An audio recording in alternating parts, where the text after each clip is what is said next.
खुशामदीद, आदाब, good morning, अस्सलाम वालेकुम। आप सबको हमारी तरफ से और प्रोग्राम आपने देखना शुरू किया। सलाम जेके हफ्ते का दूसरा दिन, अगस्त की पहली तारीख सन 2023। आप सबका खुशामदीद प्रोग्राम में, और कोशिश करेंगे कि आज की नशरियात में न सिर्फ आपको बात जम्मू कश्मीर की बताएं, मुल्की सतह की भी सियासत की आपको बता दें, क्योंकि पार्लियामेंट का रवां इजलास है और पार्लियामेंट के इजलास के दौरान उम्मीद है कि आज का दिन एक बार फिर जहां हंगामे की नज़र तो हो ही रहा है, लेकिन जम्मू कश्मीर से मुतल्लिक एक बड़ी खबर भी देखने को मिल सकती है। डिटेल के साथ थोड़ी देर में आपको बताएंगे कि क्या कुछ हो रहा है। और बात आज करेंगे people's alliance for Gupkar declaration PAGD की, उस इतिहाद की जो 2019 के बाद तो बना, लेकिन इतिहाद हमेशा हिचकोले खाते रहा। कल की तकरीर के बाद जो श्रीनगर में की गई, क्या इतिहाद बरकरार रह पाएगा, एक बड़ा सवाल है, क्योंकि बयानात और काउंटर बयानात का सिलसिला पिछले 24 घंटों के दौरान लगातार जारी है। इस पर भी हमारी तज्जिया और तबसरे के साथ पूरी नजर रहेगी, आपको अपडेट करेंगे। सरकार ने कुछ इंक्वायरियां शुरू की हैं, कुछ ऑर्डर जारी किए हैं, पूरी बात आपके सामने रखेंगे प्रोग्राम सलाम जेके में, इस उम्मीद के साथ कि आप 10 बजे तक हमारा साथ देंगे। 9:45 का वक्त होगा जब हमारी फोन लाइन्स खुलेंगी। तीसरे पड़ाव पर हम होते हैं वक्फे के बाद 9:45 पर आप और हम बात करेंगे, गुफ्तगू करेंगे आपके मसाइल के हवाले से, और कोशिश करेंगे कि वो मसाइल किसी न किसी तरीके से हुकूमती ऐवानों तक पहुंचे, लेफ्टिनेंट गवर्नर की इंतजामिया तक पहुंचे और इंतजामिया होश के नाखून लेकर उन मामलों का हल निकाले। फिलहाल आपको याद दिलाते चले कि टीवी पर आप तो हमें देख ही रहे हैं, आप हमारे साथ ज्वाइन कर सकते हैं। अगर आप रियासत के अंदर मौजूद नहीं है, किसी भी शहर के अंदर है, दुनिया के किसी भी कोने में है, तो आप हमारी नशरियात को ज्वाइन कर सकते हैं यूट्यूब पर, ट्विटर पर, इंस्टाग्राम पर, फेसबुक पर और हमारी ऑफिशियल वेबसाइट www.gulistannews.in पर, जहां खबर, तजिया, तबसरा होता है, आपकी बात भी होती है, इस उम्मीद के साथ कि आप हर पल हमारा साथ देंगे, तजिया भी करेंगे, तबसरा भी करेंगे और हमारी कोताहियों को भी नज़रअंदाज नहीं करेंगे, यानी अपना फीडबैक हम तक जरूर पहुंचाएंगे। फिलहाल करते हैं प्रोग्राम का आगाज। चूंकि आज 1 अगस्त है, माजी में बहुत कुछ हो चुका है, उनमें से चंद अहम तरीन वाक़ात मेरे साथी आसिफ रशीद आपके सामने रखते हैं। शुरुआत प्रोग्राम की हिस्ट्री ऑफ द डे से। खुशामदीद, गुड मॉर्निंग, बहुत बहुत शुक्रिया आप सभी का हमारे साथ ज्वाइन करने के लिए। प्रोग्राम सलाम जेके शुरू हुआ है और सबसे पहले हिस्ट्री ऑफ द डे की तरफ चलेंगे। और आज का दिन क्यों अहम है, क्यों इस पर बात करना जरूरी है, कुछ वाकयात हैं वो आपके सामने रखेंगे। और हिस्ट्री ऑफ द डे में अंग्रेजी कैलेंडर के मुताबिक, यानी अगस्त की आज पहली तारीख है, ग्रेगोरियन कैलेंडर को जब आप पलट कर देखते हैं तो आज के दिन हिंदुस्तान और आलमी तारीख में कुछ ऐसे अहम वाकयात हैं जो आपके सामने बताना जरूरी है। और आज ही का दिन था, अगस्त की पहली तारीख थी, जब 1774 में साइंसदान पर्लस्टे ने ऑक्सीजन दरियाफ्त की। 1774 में 1834 में इंग्लैंड में गुलामी की रिवायत खत्म करने का बाकायदा ऐलान आज ही के दिन हुआ। 1 अगस्त 1672 को हिंदुस्तान में बरतानवी कानून का नफाज और अदालती निजाम का कयाम अमल में लाया गया। आज के दिन शुरुआत हुई। 1894 में पहली चीन और जापान जंग शुरू हुई, जो मौजूदा वक्त में दोनों ममालिक को आप आमने सामने देखते हैं। खित्ते के अंदर कशीदगी कई बार इन दोनों ममालिक की वजह से हुई है, या समुद्री हिस्से के अंदर, तो शुरुआत जंग की आज के दिन हुई थी। 1920 में मुजाहिद आज़ादी बाल गंगाधर तिलक का मुंबई में इंतकाल हुआ। आज़ादी से 14 दिन कबल उन्होंने आखिरी सांस ली। आज उनकी खिदमात को, उनके काम को और जंग आज़ादी में जो उनका रोल है उसको याद किया जा रहा है। 1927 में ऑस्कर अवार्ड का आगाज हुआ। दुनिया भर के अंदर मुख्तलिफ जो नुमाइंदे हैं, या यूं आप कह सकते हैं, दुनिया भर के अंदर जो फिल्मी दुनिया से वाबस्ता लोग हैं, उनकी बेहतरीन कारकर्दगी अलग अलग प्लेटफॉर्म्स पर, अलग अलग खित्तों के अंदर, उसको इस अवार्ड के जरिए सराहा जाता है। ऐसे लोगों की निशानदेही करके उनकी पीठ थपथपाई जाती है और ये अवार्ड हर 2 बरस के बाद अनाउंस होते हैं। 1960 में पाकिस्तान की दारुल हुकूमत कराची थी, लेकिन आज ही के दिन फैसला हुआ कि कराची नहीं, आज के बाद इस्लामाबाद पाकिस्तान का दारुल हुकूमत होगा, पाकिस्तान की नेशनल कैपिटल होगी। और इस्लामाबाद 1960 में 1 अगस्त को आज ही के दिन कराची से इस्लामाबाद नेशनल कैपिटल मुंतकिल कर दी गई। 2006 में जापान ने दुनिया की पहली जल्जले से पेश की अलर्ट खिदमात जारी की, यानी वो टेक्नोलॉजी जिससे 2 चीजें पता चल सकती थी, मौसम की सूरत हाल, और जापान ने यह बताना दुनिया को शुरू किया कि अगर किसी इलाके के अंदर, किसी खित्ते के अंदर जल्जला आ सकता है या खतरा है, तो पेशगी अलर्ट क्या करने की जरूरत होती है, वक्त से पहले क्या इकदाम उठाए जा सकते हैं। 2006 में आज के दिन ये पेशरफ्त हुई। 17 बरस कबल जुलाई खत्म होते होते 1 अगस्त को अनाउंसमेंट कर दी गई। तो हिस्ट्री ऑफ द डे में ये चंद बड़ी बातें थी जो आपके सामने हमने रखी हैं। अब खबरों की तरफ चलेंगे और सबसे पहले आपको जम्मू कश्मीर लिए चलते हैं, जहां पर तहकीकाती एजेंसियों की कार्रवाइयां वक्फे से जारी हैं। और वक्फे से इसलिए हम कह रहे हैं क्योंकि आज एक बार फिर से ऑपरेशन इस वक्त वादी कश्मीर में चल रहा है। चलिए जनाब, खबर का करते हैं आगाज और आपको बताते हैं कि आज 2 जगहों पर फिलहाल साउथ कश्मीर के अंदर इतलात आ रही है कि 2 मकामात पर ऑपरेशन शुरू कर दिया गया है। जहां एक जगह पर एनआईए की छापामार कार्रवाई चल रही है, वहीं दूसरी तरफ पर सीआईके भी काउंटर इंसर्जेंसी का जो ग्रुप जम्मू कश्मीर पुलिस का है वो भी मुतहरिक नजर आ रहा है। आज जनूबी कश्मीर के 2 मुख्तलिफ मकामात पर इस वक्त ऑपरेशन जो है वो चल रहा है। जिला शोपियां और जिला पुलवामा से इतला इस वक्त आ रही है कि लगातार छापामार कार्रवाइयां हो रही हैं और उन छापामार कार्रवाइयों के अंदर जहां एक तरफ से कौमी तहकीकाती एजेंसी एनआईए कार्रवाई कर रही है, वहीं पर काउंटर इंटेलिजेंस ऑफ कश्मीर सीआईके जो है वो भी अपनी कार्रवाई जो है जिला पुलवामा के अंदर जो है वो इस वक्त कर रही है।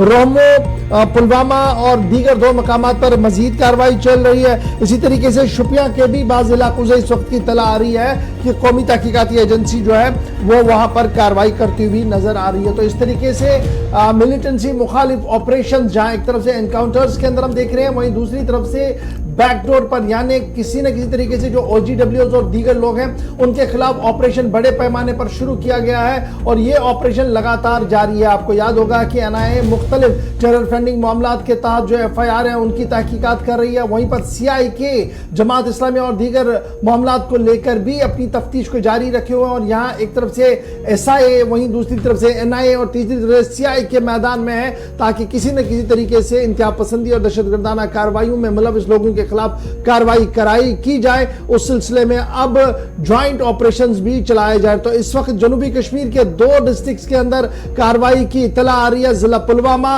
और जिला शुपियां के अंदर इस वक्त कार्रवाई लगातार जारी है। जम्मू कश्मीर पुलिस और सीआरपीएफ की टीमें इनके साथ इस वक्त हैं। ये तस्वीरें पुलवामा की हैं जहां पर 2 अलग अलग मकामात पर छापेमारी इस वक्त,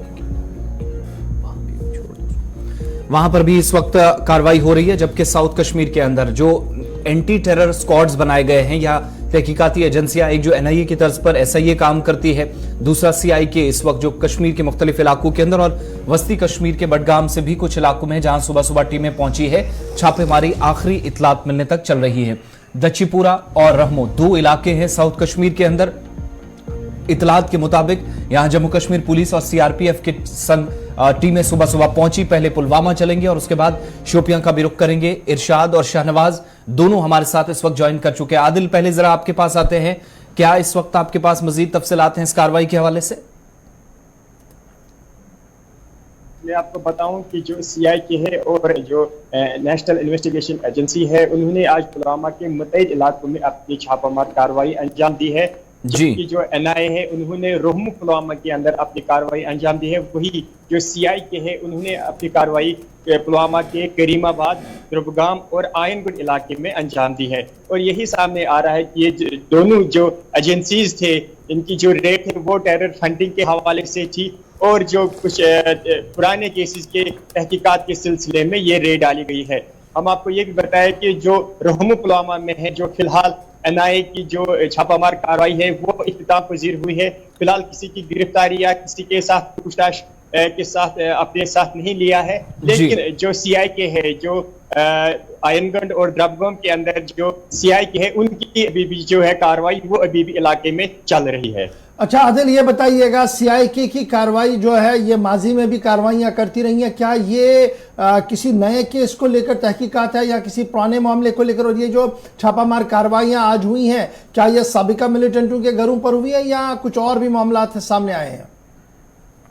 बिल्कुल गौर, हम आपको बताएं कि जो एनआईए वो पुराने केसेस के साथ साथ नए केसेस के भी तहकीकात कर रहे हैं। या हम देख चुके हैं कि एनआईए अक्सर जो है अपनी कार्रवाई अंजाम दे चुकी है जनूबी कश्मीर के पुलवामा के अंदर, लेकिन जो सीआईके है आज बड़ी मुद्दत के बाद हमने ये देखा कि जो सीआईके है उन्होंने पुलवामा के अंदर अपनी कार्रवाई अंजाम दी है। लेकिन ये फिलहाल सामने नहीं आ रहा है कि ये कुछ क्या नए केसेस के हवाले से छापामार कार्रवाई अंजाम दी गई या कुछ पुराने ऐसे केसेस थे जो इनकी पूछताछ के लिए ये जो सीआई की है पुलवामा के अंदर आई थी। फिलहाल इसके लिए हमें थोड़ा इंतजार करना होगा। साउथ कश्मीर के दच्छीपुरा में भी कार्रवाई चल रही है। शोपियां क्या तफसीलात हैं शोपियां से इरशाद?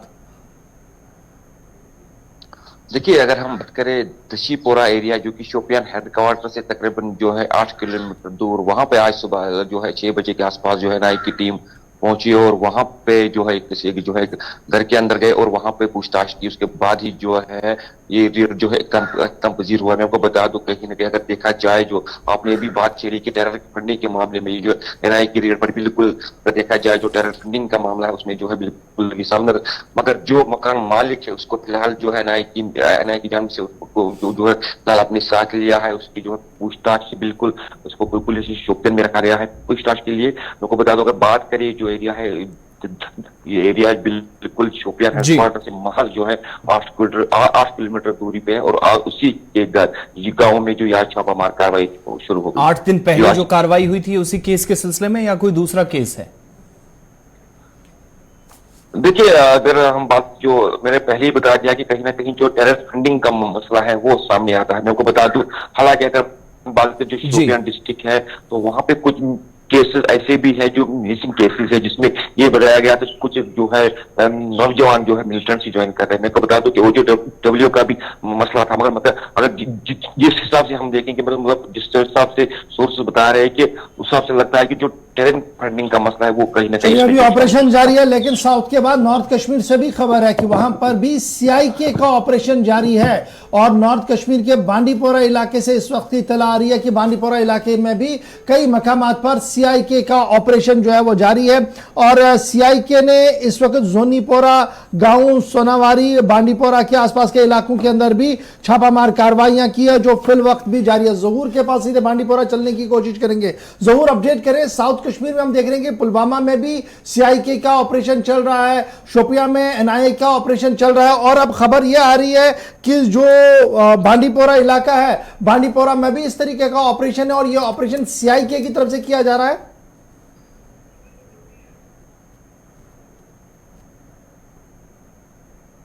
शाहिद मलिक चाडोरा में भी हुई, ये रहने दो।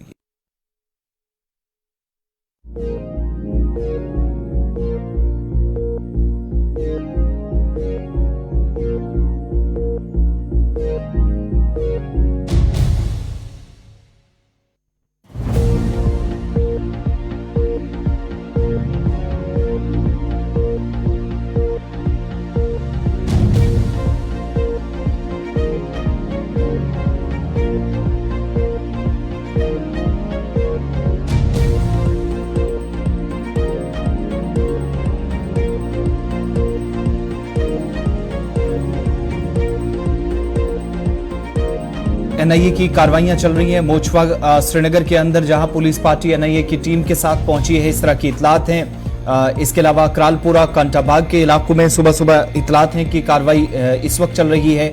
बांडीपुरा के सोनावारी, जोनीपुरा के और गनस्तान इलाकों के अंदर छापेमारी इस वक्त चल रही है, जबकि शोपियां और पुलवामा सुबह सुबह जो इतलात थी वो आपके सामने हमने ताजा तरीन जहूर इस वक्त हमारे साथ है। जहूर, जरा अपडेट करें जल्दी से, क्या कुछ ताजा तरीन खबर है, क्योंकि साउथ के बाद नॉर्थ कश्मीर से भी इत्तला आ रही है कि सीआईके का ऑपरेशन वहां पर चल रहा है। कहां पर ये ऑपरेशन चल रहा है? जी बिल्कुल गवार, अगर बात करेंगे सुबह आज जो है सीआईके टीम उसके साथ साथ जम्मू कश्मीर पुलिस और बाकी जो रेंज महकमा है वो उनके साथ आज गई है। जो सोनावारी के क्षेत्र है, जोनीपुरा और उसके साथ साथ यहाँ पे जो है गनस्तान सुंबल का एरिया है, वहाँ पे 2 लोकेशन पे जो है सर्च की गई है और अभी बताया जा रहा है जोनीपुरा में कंक्लूड हुई है, लेकिन अभी तक इतलात मौसूल नहीं हुई कि क्या कुछ रिकवरी हुई है, क्या कुछ जो इलेक्ट्रॉनिक गैजेट्स है क्या कुछ रिकवरी हुई है, अभी तक इसकी कंफर्मेशन बाकी। लेकिन अभी बताया जा रहा है कि जो गनस्तान सोनावारी है वहाँ पे जो सीआईके की टीम है वो ऑनगोइंग रेड है और रेड जो अभी जारी है। और ये भी बताया जा रहा है कि कुछ मिलिटेंसी रिलेटेड जो है ये केस चल रहा है। गवर, बहुत शुक्रिया जी जहूर हमारे साथ ज्वाइन करने के लिए। फिलहाल नॉर्थ के बाद साउथ कश्मीर में भी ऑपरेशन जारी है। सीआईके भी आज मैदान में है, आज एनआईए भी मैदान में और लगातार एंटी मिलिटेंट ऑपरेशन और पुराने केसों को खंगालने की कोशिश की रही है। इतलात जो आएंगी वो हम आपके सामने जरूर रखेंगे। फिलहाल बढ़ते हैं जी आगे, बात करते हैं एक और अहम और बड़ी खबर की। बात करते हैं इत्तेहाद की, उस इत्तेहाद की जिसको people's alliance for Gupkar declaration कहते हैं। और 2 अगस्त के महीने में बनाया गया था, जब 2019 का था साल, जब रियासत का 2 हिस्सों में तकसीम किया गया था, तो सभी अपोजिशन हिज़्ब इख्तिलाफ की जमातें एकसर हो गई थी और कहा था कि हम people's alliance for Gupkar declaration बनाएंगे ताकि इत्तेहाद के अंदर रहकर सब कुछ काम करें। लेकिन अब की बार इत्तेहाद की सबसे 2 बड़ी जमातें आमने सामने हैं। पीपल्स डेमोक्रेटिक पार्टी और नेशनल कॉन्फ्रेंस के बीच अल्फाजी जंग तेज हो गई है और इत्तेहाद के अंदर दरारें साफ नजर आ रही हैं। यौम तहसीस के मौके पर people's democratic party youth leader की तरफ से जिस तरीके का बयान दिया गया और ताबड़तोड़ हमले बिना नाम लिए किए गए, उसके रद्द-ए-अमल में रात देर गए ही नेशनल कॉन्फ्रेंस ने आईना दिखाने की भी कोशिश की है। 1984 के इंतखाबात का हवाला दिया गया, 1990 के हालात का हवाला दिया गया। नेशनल कॉन्फ्रेंस को अपना माजी बिना नाम लिए याद दिलाने की कोशिश वहीद परा की तरफ से अवामी इज्तिमा के दौरान की गई, लेकिन उसके जवाब में पीपल्स नेशनल कॉन्फ्रेंस भी मैदान में आई और नेशनल कॉन्फ्रेंस ने साफ कर दिया कि अगर दम घुट रहा है तो इत्तेहाद से बाहर आए, इत्तेहाद में रहने की जरूरत नहीं है। पीपल्स डेमोक्रेटिक पार्टी के यूथ लीडर वहीदुर रहमान पर्रा ने महबूबा मुफ्ती से पहले अपनी तकरीर की और अपनी तकरीर के दौरान उन्होंने उन मामलात की ओर तवज्जो दिलाई जो मामला 1984 में हुआ था कि किस तरीके के हालात बने, क्या कुछ हुआ और किस तरीके से टास्क फोर्स, एसओजी और फिर तमाम चीजें कराई गई। लेकिन जब पीडीपी की हुकूमत आई तो सब कुछ पलटा, सब कुछ बदला, कहना था पीपल्स डेमोक्रेटिक पार्टी के यूथ लीडर वहीद पर्रा का। लेकिन महबूबा मुफ्ती ने इत्तेहाद पर जोर दिया, कहा कि बीजेपी के खिलाफ इत्तेहाद होना जरूरी है। लेकिन इसके फौरन बाद पीपल्स डेमोक्रेटिक पार्टी के बयानात के बाद नेशनल कॉन्फ्रेंस मैदान में और नेशनल कॉन्फ्रेंस के पैदर पे 3 प्रेस कॉन्फ्रेंसें हुई जिन्होंने हालात, वाक़ात और बयानात को तोड़ मरोड़ कर पेश करने पर इंतहाई अफसोस का इजहार किया है। पीपल्स डेमोक्रेटिक पार्टी के लीडर वहीद पर्रा ने इल्जाम लगाया था कि 87 के चुनाव एसओजी, इखवान, पोटा किनके दौरे इख्तिदार में आया और कौन लोग साथ साथ चले थे दिल्ली के अंदर, और अब की बार भी क्या कुछ हो रहा है किसी से छुपी बात नहीं है। उन्होंने कहा कि इत्तेहाद इलेक्शन के लिए नहीं है, ये ड्रामे बंद होने चाहिए। बहरहाल इसके जवाब में भी बयानात वापस आए तो अब मुबस्सिरीन और माहिरीन का मानना है कि इत्तेहाद के अंदर दरारें और दूरियां बढ़ रही हैं। जूं अर्बन लोकल बॉडीज के इलेक्शन सामने आ रहे हैं, उसके साथ साथ ही दोनों जमातें आमने सामने भी नजर आ रही हैं। मारूफ सहाफी और तज्जिया निगार, जम्मू कश्मीर को नजदीक से जानने वाले अरुण जोशी साहब हमारे साथ हैं। अरुण साहब बहुत शुक्रिया सर ज्वाइन करने के लिए। आप जम्मू कश्मीर की पॉलिटिक्स को प्री 90 भी देख चुके हैं, पोस्ट 90 भी देख चुके हैं, आज भी देख रहे हैं, बहुत ज्यादा क्लोजली आप रिपोर्ट करते हैं। जो अलायंस 2019 में बनाया गया था, people's alliance for Gupkar declaration, और कहा गया था कि अब इस प्लेटफॉर्म से सारे मसाइल का हल निकाला जाएगा, कल के बयानात के बाद अलायंस को आप कहां पर देख रहे हैं और जिस तरीके का बयान इस बड़े मंच से श्रीनगर में दिया गया, इसे आप कहां पर देख रहे हैं, कहां पर अलायंस है और आने वाले दिनों में पार्टी पॉलिटिक्स या स्टेट पॉलिटिक्स क्या होती हुई नजर आएगी? देखिए, सबसे बड़ी बात यह है कि हमें ये जानना जरूरी है कि पीडीपी और नेशनल कॉन्फ्रेंस राइवल्स वो 1999 में जब पीडीपी बनी थी तो वो एक अल्टरनेटिव बनी थी, नेशनल कॉन्फ्रेंस यही कह के बनी थी जी। तो इस बात को भूला नहीं जाना चाहिए, वो सीट जो उस जमात में है। और दूसरी बात जो है कि जो 2019 के बाद जो हालात बदले और जिस तरह से पीएचडी कायम हुई, ये उनकी कंपल्शन थी। वो कंपल्शन जो है बहुत ज्यादा देर तक चलती रही। इस पर कोई शक नहीं है कि पीडीपी अपने झंडे को बुलंद करना चाहती है, नेशनल कॉन्फ्रेंस अपने झंडे को बुलंद करना चाहती है। तो ये पहली बात नहीं हुआ कि जब इस किस्म की बातें नहीं हो। उमर अब्दुल्ला नेशनल कॉन्फ्रेंस की मीटिंग के बाद उन्होंने कहा था अपनी बात कि कोई अलायंस का जिक्र नहीं है, हम अपने कैंडिडेट खुद पेश करेंगे नेशनल कॉन्फ्रेंस से। उसके जवाब में पीडीपी ने क्वेश्चन कहा था, लेकिन जो दिल्ली की डिस्कॉन्टेंट है इन दोनों पार्टीज में, वो सिर्फ वर्कर्स के अंदर बहुत ज्यादा है और कई बार ये होता है कि जो लीडर्स होते हैं खुद बात नहीं कहते हैं, वो दूसरों से कहलवाते हैं, अपने सेकेंड रन या मिडिल रन लीडरशिप से कहलवाते हैं। जैसे पीडीपी में अगर कल वहीद रहमान पर ने कुछ कहा, जो भी नेशनल कॉन्फ्रेंस के बारे में कहा, या 1984 और उसके बाद के हालात और 1987 के इलेक्शन के बाद, तो क्या हम ये माने कि ये जो कल बयानबाजियां हुई हैं ये नपातोला बयान था और पार्टी सदर पीडीपी की प्रेसिडेंट को पता था कि वहीद ने क्या बात रखनी है और खुद उन्होंने एक डिफेंसिव लाइन खींचते हुए कहा कि देखिए हम बड़े इतिहाद के ऊपर है, बीजेपी के खिलाफ हमने लड़ना है, लेकिन वहीद को मैदान में छोड़ते हुए एक वोट बैंक पॉलिटिक्स खेलने की कोशिश की?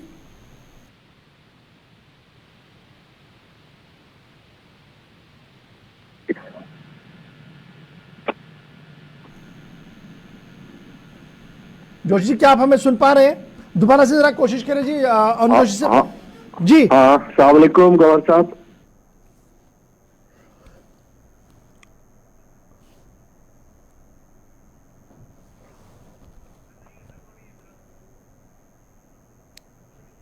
दूसरा कौन है? रशीद राहिल साहब भाई हमारे साथ श्रीनगर से ज्वाइन कर चुके हैं। रशीद साहब बहुत शुक्रिया सर ज्वाइन करने के लिए। ये जो बयानात और काउंटर बयानात का सिलसिला कल से हम देख रहे हैं श्रीनगर के अंदर, क्या आपको लग रहा है कि इत्तेहाद आने वाले दिनों में कहीं पर टिक पाएगा और जो 2019 में एक बड़े फ्रेमवर्क को बनाने की बातें हो रही थी वो 2024 में जम्मू कश्मीर के अंदर कहीं दिख पाएगा? देखिए गवर्नर साहब, सबसे पहले मैं आपको सलाम अर्ज करता हूँ। जहां तक सियासी तंजीमों का ताल्लुक है, सियासी तंजीमें जो ही इंतखाबात का बिगुल बज रहा है, चाहे वो कोई भी इंतखाब हो, असेंबली का हो, पार्लियामेंट का हो, या कि ग्रास रूट लेवल पे जो बाकी पंचायत वगैरह इंतखाबात हो, तो सियासी पार्टियां एक दूसरे को मौजूद इल्जाम ठहराते हैं और उनके बारे में एक दूसरे के खिलाफ बयान देते हैं ताकि वो ग्रास रूट लेवल पे अपनी साख्त मजबूत करें और वोटरान को इस मखमसे में डालें कि किस तरह उनको अपनी तरफ खींच सके। जी, जहां तक नेशनल कॉन्फ्रेंस और पीडीपी का ताल्लुक है, वो आज एक दूसरे पे इल्जामात लगा रहे हैं। ये इंडिकेशन सिर्फ यही है कि वो एक बार फिर लोगों को धोखा देने की कोशिश कर रहे हैं। अदरवाइज अगर उन्होंने एक एतिहाद बनाया था तो आज तक उस एतिहाद के जरिए से क्या कुछ सामने आ गया, वो एतिहाद रहे या न रहे उससे कोई फर्क नहीं पड़ने वाला है। बल्कि लोग ये देख रहे हैं कि उनको तामीर तरक्की, उनकी डेवलपमेंट, उनका रोजगार, उनके बाकी जो तालीम तरबियत वो कैसे हासिल हो जाएगी ज्यादा से ज्यादा, उनका फ्यूचर सिक्योर कैसे रहेगा। तो मेरे ख्याल से ये सियासी तंजीमों का एक तरीका रहा है बहुत पहले से भी। तो इत्तेहाद भी एक मजबूरी उनकी है, वो भी एक सियासी मजबूरी है। तो नेचुरली जब एक दूसरे के खिलाफ ओपनली बयान आएंगे तो उस पर कहीं न कहीं कोई मुश्किल सामने आ ही जाएगा और टूटे खत आ गई। ये जो रस्साकशी अब दिखने को मिल रही है, क्या ये इतिहाद बरकरार रह पाएगा? क्योंकि उमर ने इशारों में ही सही कहा था कि चुनाव जी अपने अपने बलबूते पर लड़ा जाएगा, लेकिन दिल्ली आते आते हम देख रहे हैं कि जब इंडिया की बात आती है, जो इतिहाद नया बना उसमें सारे इकट्ठे हैं, बीजेपी के खिलाफ भी तानाजनी और बातें की जाती है, लेकिन जब जम्मू कश्मीर आते हैं तो दोनों अलग अलग रास्ते पर नजर आ रहे हैं। एक बात सही है कि एतिहाद सिर्फ ये लोग एतिहाद किस लिए करते हैं पहले ये देखना है, या अलग अलग किस लिए हो रहे हैं। अगर इनके आड़े सियासत नहीं आती है तो और क्या, अगर सियासत आड़े नहीं आएगी तो फिर ये एतिहाद लोगों की भलाई के लिए या स्टेट की तरक्की के लिए या स्टेटहुड के लिए या दफा 370 जो इन्होंने कहा था वापस लाने के लिए फिर तो सही था। लेकिन ये एतिहाद की सियासी मजबूरी है और सिर्फ ये सोच रहे हैं कि हमें आगे क्या कुछ मिलने वाला है, कहीं वो तंजीमें आगे न आए जिन्होंने इनका 3-4 साल से कला कमा और लोगों की इमेज खराब कर दी है। तो ये इसलिए ये इनकी मजबूरी है। तो मुझे लगता है कि आने वाले दिनों में ये एतिहाद वैसे भी मेरे ख्याल से कुछ माने नहीं रखता है। बहुत शुक्रिया राहुल साहब हमारे साथ ज्वाइन करने के लिए श्रीनगर से। हमारे साथ अरुण जोशी साहब दोबारा ज्वाइन कर चुके हैं, सीनियर तज्जिया निगार है जम्मू से। बहुत शुक्रिया जोशी सर दोबारा ज्वाइन करने के लिए। बीच में ये कट गया था आपका फोन, तो इसलिए मैं जरा जानना चाहूंगा, क्योंकि आपने अलायंसेस पहले भी देखी हैं बनती हुई टूटती हुई, अब की बार ये जो पीएजीडी का अलायंस है कहीं टिकता हुआ आपको नजर आ रहा है? जिस तरीके के हालात बन रहे हैं और जिस तरीके का reaction with in 2-3 hours national conference की तरफ से दिया गया, 3-4 प्रेस कॉन्फ्रेंस से अलग अलग जगहों पर। मैंने आपसे पहले भी यही कह रहा था कि ये कंपल्शन की अलायंस थी और ये कंपल्शन की अलायंस तब तक रहेगी जब तक इनको लगता है कि इसकी वजह से कुछ हासिल हो सकता है। पीएचडी एक सिंबलिज्म है, लेकिन इस सिंबलिज्म का एक मायने है, चाहे वो लोगों की नजर में हो या ना हो, लेकिन सेंटर के लिए पीएचडी एक सिंबल है कश्मीर में। इसके लिए पीएचडी को अपने आप को इतिहाद में बनाए रखना एक मजबूरी रहेगी। ये मजबूरी उनकी कब तक चलती है, इलेक्शन तक चलती है, इलेक्शन के बाद तक भी चलती है, ये देखना पड़ेगा। इस वक्त ये इमेच्योर होगा या प्रीमेच्योर होगा ये कहना कि इस अलायंस का क्या होगा। अलायंस अपनी जगह पे ये यूज करेंगे कभी भी और कहीं पर भी। जैसे कोई कह रहे थे कि पंचायत और अर्बन बॉडीज के इलेक्शन जा रहे हैं तो इसके होगा, मैं उस बात से इत्तेफाक करता हूँ कि ये politics, party politics in election के दौरान बहुत ज्यादा तेज हो जाती है। लेकिन अगर हम पुराना इतिहास देखें अलायंसेज तो पीडीपी और बीजेपी की भी टूटी, पीडीपी और कांग्रेस की भी टूटी, नेशनल कॉन्फ्रेंस और कांग्रेस की भी टूटी, नेशनल कॉन्फ्रेंस तो बीजेपी की गवर्नमेंट से भी थी, सेंट्रल में एनडीए की गवर्नमेंट में। तो ये जो अलायंसेज का एक सिलसिला होता है ये टाइम टू टाइम चेंज होता रहता है एज पर कन्वीनियंस।